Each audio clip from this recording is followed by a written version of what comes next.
غالب کر دیں، یہ رسول پاک علیہ الصلوۃ والسلام کی تشریف آوری کا مقصد۔ تو بتائیے اس سچے نظام حیات کو غالب کرنے کے سلسلے میں حضور نے کتنی تکلیفیں اٹھائی۔ آپ کی راہوں میں کانٹے بچھائے گئے، آپ پر راکھ وغیرہ تک ڈالی گئی، کافر عورتیں گھر کا کوڑا راکھ وغیرہ جمع کر چھوڑتی تھی، حضور جب گلی سے گزرتے تو اوپر ڈال دیتے، حضور کپڑے جھاڑتے ہوئے گزر جاتے تھے اور کچھ نہیں کہتے۔ بعض مرتبہ آپ حرم شریف میں نماز پڑھتے، سجدے میں جاتے، کافر اونٹ کی اوج اٹھا کر لاتے اور اس کو چیر کر سارا گوبر آپ کے اوپر ڈالتے۔ اس پر بھی بس نہیں، چادر کو بل دے کر اس طرح رسے کی طرح بنا کر آپ نماز میں کھڑے ہوتے تو پیچھے کی طرف سے گلے میں ڈال کر اس قدر گلا گھونٹتے کہ دم گھٹنے لگ جائے۔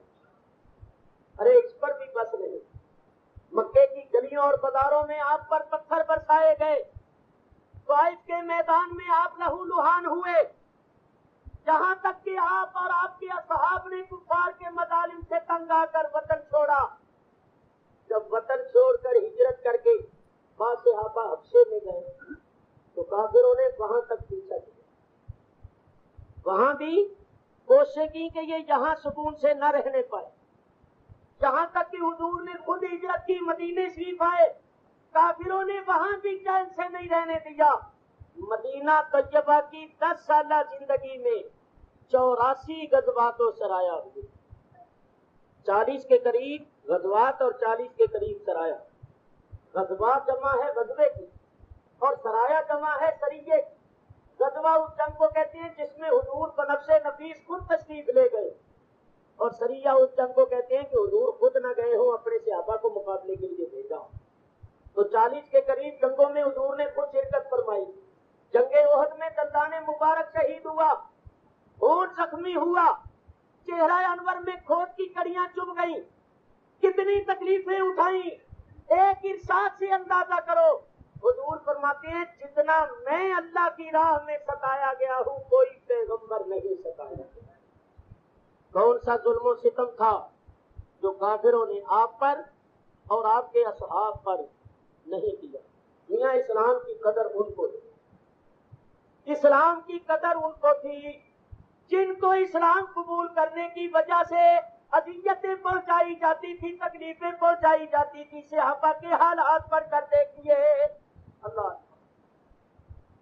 صحابہ کن کن تکلیفوں سے دو چار بڑے بڑے صحابہ، حضرت ابو بکر صدیق، حضرت عمر فاروق، حضرت عثمان غنی، ان کو کتنی تکلیفیں اٹھانا۔ حضرت زبیر جیسے صحابی کو مسلمان ہونے کی وجہ سے تکلیفیں اٹھانا پڑی۔ حضرت صہیب رومی، سلمان فارسی اور سیدنا بلال حبشی، آپ کتابوں میں پڑھ کر دیکھیے کہ ان حضرات کو کتنی تکلیفیں اٹھانا پڑی۔ خصوصاً حضرت بلال کا قصہ بڑا دردناک، عجیب و غریب قصہ ہے۔ مجھے حضرت صاحبزادہ نے فرمایا قبلہ نے کہ آپ اس پر کوئی تھوڑا سا بیان کریں، میں ضمناً کی عرض کرتا ہوا آگے بڑھتا ہوں۔ حضرت بلال حبشی رضی اللہ تعالیٰ عنہ حضور علیہ الصلوۃ والسلام کے عاشق ثابت ہیں، اور یہ غلام تھے، اور ان کا مالک اور آقا جو تھا اس کا نام تھا امیہ بن خلف۔ وہ حضور کا بڑا دشمن، وہ حضور کا نام تک سننا گوارا نہیں کرتا، اور خدا تعالیٰ کی شان بے نیازی کے قربان جائیں، خدا بھی عجیب تماشے دکھاتا ہے۔ جتنا بڑا وہ حضور کا دشمن تھا اتنا بڑا حضور کا عاشق اس کے گھر گئی۔ یہ اللہ کی حکمت ہے، دشمن کے گھر نبی کریم کا عاشق بھیج دیا، آگ اور پانی کو جمع کر دیا، حق اور باطل، کفر اور ایمان کو جمع کر دیا۔ ایک طرف ظلم ہے اور ایک طرف عدل ہے، ایک طرف جفا ہے ایک طرف وفا ہے، ایک طرف ظالم ہے ایک طرف دوست ہے، ایک طرف ظلم کی انتہا ہے دوسری طرف صبر کی انتہا ہے۔ یہ اس کی حکمت ہے۔ ڈاکٹر اقبال کیا اچھا شعر فرماتے ہیں، فرماتی ہے کہ موسیٰ فرعون و شبیر و یزید، یہ دو قوت ہر زمان آیت پہ دی۔ فرماتے ہیں حق و باطل کی یہ دو قوتیں ہمیشہ رہی، ہمیشہ رہی۔ جہاں تم ابراہیم علیہ السلام کو دیکھو گے وہاں نمرود کو بھی دیکھو گے، جہاں موسیٰ علیہ السلام ہوں گے وہاں فرعون بھی ہوگا، جہاں جناب محمد الرسول اللہ صلی اللہ تعالی علیہ وسلم ہوں گے وہاں ابو جہل بھی ہوگا، جہاں بلال حبشی ہوں گے وہاں امیہ بن خلف بھی ہوگا، اور جہاں امام حسین ہوں گے وہاں یزید بھی ہوگا۔ یہ دو قوتیں اللہ نے کیوں جمع کی ہے؟ یہ ٹکر کیوں رکھی ہے؟ اس لیے کہ بولو اگر نمرود نہ ہوتا تو ابراہیم علیہ السلام پر آگ کے گلزار ہونے کے جلوے کون دیکھتا؟ فرعون نہ ہوتا تو ایجاد موسوی کیسے ظاہر ہوتے؟ دریا پر لاٹھی مارتے اور وہ پانی پتھر کی مانند کیسے ہوتا؟ اور ابو جہل نہ ہوتا تو انگلی کے اشارے سے چاند کے دو ٹکڑے کون کرتا؟ امیہ بن خلف کا ظلم نہ ہوتا تو بلال کے صبر کا پتہ کیسے چلتا؟ اور یزید کی جفائیں نہ ہوتی تو حسین کی وفاؤں کا پتہ کیسے چلتا؟ اور اگر یہ بے ادب نہ ہو تو ادب والوں کا پتہ کیسے؟ یہ اللہ تعالیٰ کی حکمتیں ہیں، متضاد قوتیں پیدا کرتا ہے، کیونکہ تعرف الاشیاء باسبابها، چیزیں اپنی ضد سے پہچانی جاتی۔ میرے دوستوں بزرگوں، جتنا بڑا وہ دشمن تھا نبی کریم کا اتنا ہی بڑا عاشق اللہ تعالیٰ نے نبی کریم کا اس کے گھر بھیج دیا۔ حضرت بلال عاشق تھے، اور عاشق جو ہوتا ہے وہ محبوب کا ذکر کثرت سے کرتا، کیونکہ یہ محبت کی علامت۔ من احب شیئا اکثر ذکرہ، حضور فرماتے ہیں جس کو جس سے زیادہ محبت ہوتی ہے وہ اس کا زیادہ ذکر کرتا۔ یہ محبت کی علامتوں میں سے ایک علامت، اور محبوب کے ذکر سے محب کو جو لذت اور لطف حاصل ہوتا ہے وہ کسی اور چیز کے ذکر سے حاصل نہیں۔ تو بلال تھے عاشق، بلال تھے محب، اور ان کے لیے محبوب کا ذکر جو تھا وہ دل کا چین تھا۔ تو حضرت بلال ہر وقت حضور کا ذکر کرتے، کلمہ پڑھتے لا الہ الا اللہ محمد الرسول، اور ہر وقت کہتے اللہ احد، اللہ ایک ہے۔ امیہ کہتا بلال تم غلام ہو میرے اور نام جپتے ہو میرے دشمن، یہ مجھے گوارا نہیں، میرے سامنے ان کا نام نہ لیا کرو، ان کو رسول اللہ نہ کہا کرو۔ حضرت بلال کہتے امیہ اب تو ان کا نام چھوڑنا یا ان کا ذکر چھوڑنا میرے بس کی بات نہیں ہے، ان کا نام ان کا ذکر میرے بال بال میں کچھ اس طرح رچ بس گیا ہے کہ اب ان کا ذکر چھوڑنا یا ان کو بھلا دینا میرے بس کی بات نہیں رہی۔ اب تو تم اگر میری ہڈی ہڈی پسلی پسلی جدا جدا کر دو گے تو میری ہر ہڈی سے اور میرے جسم کے ہر بال سے انہی کا نام بلا دو۔ امیہ نے کہا اچھا یہ بات ہے، تو پھر میں دیکھتا ہوں کہ تم ان کا ذکر کیسے نہیں چھوڑتے۔ جرم شروع کر دیا تو انتہا کر دی، ڈنڈے مار مار کے جسم پر توڑ دیتا، ڈنڈے ٹوٹ جاتے اور جسم پر نشان پڑ جاتے، خون ابھر۔ لیکن حضرت بلال حبشی اس وقت بھی محبوب کا نام لیتے اور اللہ کا ذکر کرتے، اس پر بھی بس نہیں۔ میرے بزرگوں اور دوستوں، وہ ظالم آپ کو رسیوں کے ساتھ باندھ دیتا، جکڑ دیتا، اور باندھ کر جکڑ کر وہ رسی لونڈوں کے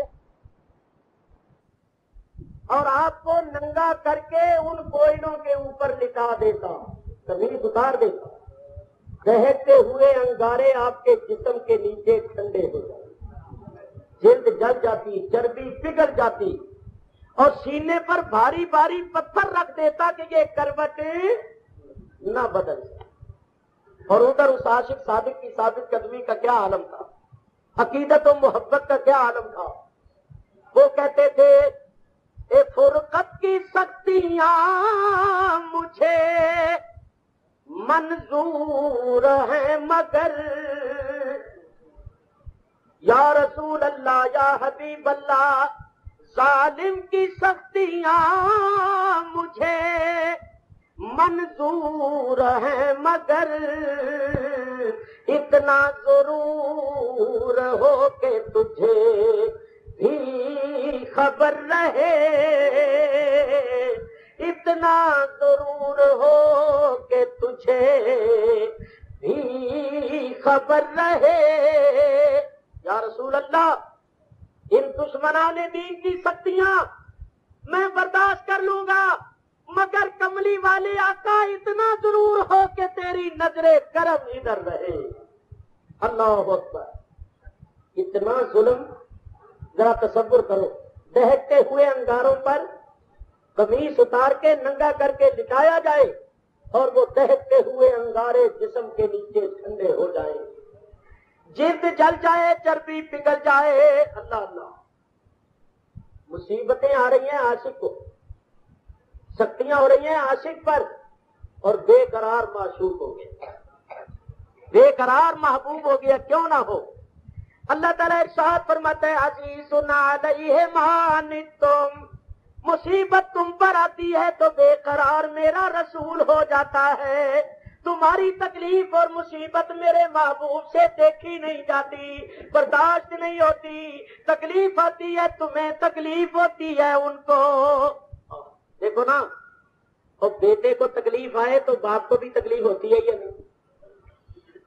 تکلیف آتی ہے بیٹے کو، اور بے قرار ہو جاتا ہے باپ، کیونکہ باپ کو بیٹے سے تعلق ہوتا ہے، محبت ہوتی ہے. اور یاد رکھو 1000 باپ کو اپنی اولاد سے اتنی محبت نہیں جتنی رسول اللہ کو اپنے غلاموں سے محبت. رسول اللہ تو رحمت ہی رحمت ہے، رسول اللہ تو شفقت ہی شفقت ہے. اللہ فرماتا ہے بالمؤمنین رؤوف الرحیم، میرا رسول تو مومنوں پر بڑی شفقت کرنے والا، بڑا مہربان ہے. بے قرار حضور ہو، بڑے بے قرار، تکلیفیں سنتے ہیں، اذیتیں سنتے ہیں تو بے قرار ہے. ایک دن صحابہ سے فرمایا میرے صحابیوں کوئی بلال کا چارہ کرو. کوئی کفار خصوصاً امیہ بن خلف میرے اس عاشق صادق پر بڑا ظلم کرتا ہے کہ میرے اس عاشق، میرے اس محب کا کوئی چارہ کرو. چارہ حضور کا ہو اشارہ تو پھر کون اٹھے؟ وہ جن کا قدم نیکی کے ہر میدان میں سب سے آگے ہوتا ہے. سیدنا صدیق اکبر. سب کہو سیدنا صدیق اکبر رضی اللہ تعالیٰ عنہ اٹھے. حضرت عمر فاروق جیسی ہستی جن کی شان یہ ہے کہ حضور فرماتی ہیں لو کان بعدی نبی لکان عمر، اگر میرے بعد نبوت کا سلسلہ جاری ہوتا تو عمر فاروق نبی ہوتے. وہ عمر فاروق فرمایا ان الشیطان یفر من ظل عمر، شیطان عمر کے سائے سے بھی بھاگتا ہے. واقعی حضور نے سچ فرمایا، آج بھی بھاگتا ہے. نام لے تو دیکھو کیسے بھاگے. تو یہ حضرت عمر فاروق جو ہے یہ فارق بین الحق والباطل ہے. حضرت عمر فاروق اتنی شان والے. تو حضرت عمر فرمایا کرتے تھے کہ ہماری یہ کوشش ہوتی تھی کہ ہم نیکی کے کسی میدان میں ابو بکر صدیق سے آگے بڑھ جائیں، مگر باوجود کوشش کے ہم آگے نہیں بڑھ سکتے تھے. نیکی کے ہر میدان میں ابو بکر صدیق کا قدم آگے ہوگا. سیدنا صدیق اکبر اٹھے. حضور نے فرمایا بھائی کوئی میرے بلال کا چارہ کرو، وہ ظالم میرے اس پیارے کو بڑی تکلیفیں پہنچاتا ہے، ہمیں بھی بڑی اذیت ہوتی ہے. سیدنا صدیق اکبر اٹھے. کس واسطے اٹھے؟ کہ بلال کو خریدے اور آزاد کر دیں، امیہ بن خلف کے ظلم سے نجات دلا دیں. پیسے پاس تھے، قیمت پاس تھی، نبی کے عاشق کو خریدنے چلے، وہاں صدیق اکبر تیرے مقدر کے قربان گئے، او جس نو یار وکیندا لبے، جس نو یار وکیندا لبے تے قیمت ہو بس پلے، اس دے جیب نہ قسمت والا، اس دے کرم سولے، واہ صدیق تیرے مقدر کے قربان جاؤں، نبی کا عاشق خریدنا اور قیمت پاس ہے، پیسے پاس ہے، چلے جب گئے اس وقت بھی وہ ظالم امیہ بلال حبشی کو کمرے میں بند کر کے ڈنڈوں سے زور زور سے مار رہا، دریں دریں کی آواز آ رہی، جو ہی حضرت ابو بکر اندر داخل ہوئے کیا دیکھا کہ امیہ کے ہاتھ میں ڈنڈا وہ مار رہا ہے اور بلال حبشی ہنس رہے، مسکرا رہے۔ میرے بزرگوں اور دوستوں، ایمان والے کے اندر جب صحیح معنوں میں ایمان آ جاتا ہے تو پھر باطل قوت اور باطل قوت کی اذیت مرد مومن کو ایمان سے نہیں ہٹاتی۔ حضرت بلال کہتے تھے امیہ تیرے بازوؤں میں قوت ختم ہو جائے گی، تیرے یہ ڈنڈے ٹوٹ پھوٹ جائیں گے، مگر تو میرے دل سے ایمان نہیں نکال سکتا، یہ وہ نشہ نہیں جسے ترشی اتار دے۔ تو وہ مار رہا ہے امیہ اور بلال ہنس رہے، اوپر سے ابو بکر صدیق پہنچے، امیہ کا ہاتھ پکڑا اور کہا کہ انسانیت بھی کوئی چیز ہے، اس نے تیرا کیا بگاڑا ہے، اس کا قصور کیا ہے، تو جو وحشیوں کی طرح اس پر ڈنڈے برسا رہا ہے، آخر اس کا جرم کیا ہے؟ یہی ہے نا کہ یہ پڑھتا ہے لا الہ الا اللہ محمد الرسول اللہ، اللہ نے اسے ایمان کی دولت نصیب فرمائی ہے۔ بد نصیب تو اگر محروم ہے جو تیری بد نصیبی، مگر تو اس پر مظالم کی انتہا کیے ہوئے ہے، اس پر ظلم و ستم کر رہا ہے، آخر انسانیت بھی کوئی چیز ہے، اگر یہ تیری بات نہیں مانتا تو اس کو بیچ دے اور کوئی غلام لے، کیا ڈنڈا پکڑ کے ہر وقت اسی کے ارد گرد رہے گا اور کوئی کام نہیں کرے گا؟ امیہ نے کہا میں اس کو بیچ تو دوں مگر اس کو خریدے گا کون؟ حضرت ابو بکر صدیق نے کہا میں خریدتا۔ لو نبی کا عاشق بکنے لگا، نبی کے عاشق کا سودا ہونے لگا، لیکن مزہ نہیں آئے گا، اس لیے کہ بیچنے والا بے قدرہ ہے، بیچنے والا بے قدرہ، اور قیمت پوری اس وقت پڑتی ہے جب بیچنے والا بھی قدردان ہو، خریدنے والا بھی قدردان ہو۔ بیچنے والا جانتا ہوں میں کیا بیچ رہا ہوں اور خریدنے والا جانتا ہوں میں کیا خرید رہا ہوں، تب قیمت پوری پڑتی۔ ادھر ایک قدر والا ہے، ایک بے قدر۔ ابو بکر صدیق تو قدر والے ہیں، جانتے ہیں میں کیا خرید رہا ہوں، لیکن امیہ بے قدرہ ہے، اس کو بلال کی قدر نہیں ہے، تو لطف نہیں آئے۔ اور اگر خدا نخواستہ دونوں ہی بے قدرے ہو تو پھر تو وہی اثر ہوتا ہے جو یوسف علیہ السلام کا ہوا، بیچنے والے بھائی بھی بے قدرے اور خریدنے والے قافلے والے بھی بے قدرے، تو پھر کیا قیمت پڑی تھی؟ قرآن پڑھ کے دیکھو، اللہ تعالیٰ ارشاد فرماتا ہے وَشَرَوْهُ بِثَمَنٍ بَخْسٍ دَرَاهِمَ مَعْدُودَةٍ وَكَانُوا فِيهِ مِنَ الزَّاهِدِينَ۔ انہوں نے بھائیوں نے چند کھوٹے درہموں کے عوض یوسف کو بیچ،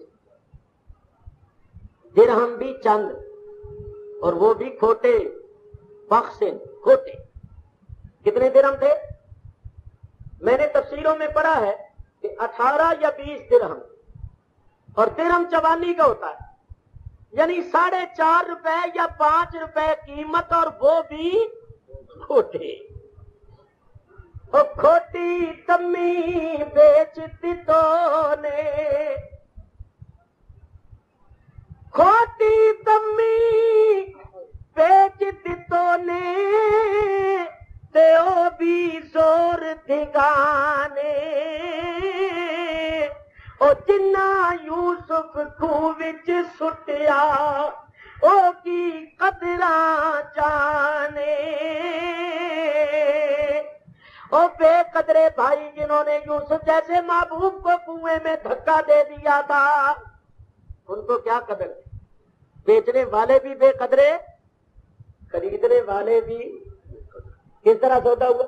کہنے لگے اس کو لے لو، قابلے والوں نے کہا لے کے ہمارے پاس تو کچھ ہے ہی، کہنے لگے نہیں گھبراؤ نہیں بڑا سستا ہے، انہوں نے کہا سستا ہو مہنگا ہو ہمارے پاس تو ایک پائپ ہی، اور کچھ دیکھو تو صحیح، انہوں نے کہا جی دیکھے کیا، ہمیں اپنی جیبوں کی خبر، اوے ہاتھ تو مارو کچھ تو دیکھو، انہوں نے کہا جی دیکھے کیا وہ چند چونیاں ہیں اور وہ کھوٹی ہیں، اس لیے وہ جیب میں رہ گئی کہ کوئی لیتا نہیں، کہیں گے چلو وہی دے دو، اور کھوٹے پیسے جو بازار میں چلتے نہیں تھے چند چونیاں لے کر یوسف جیسا محبوب بیچ دیا، بے قدرے جو تھے، بے قدرے جو مزہ ہندا جے زلیخا گھندی تے مل پوچھ دی یعقوب،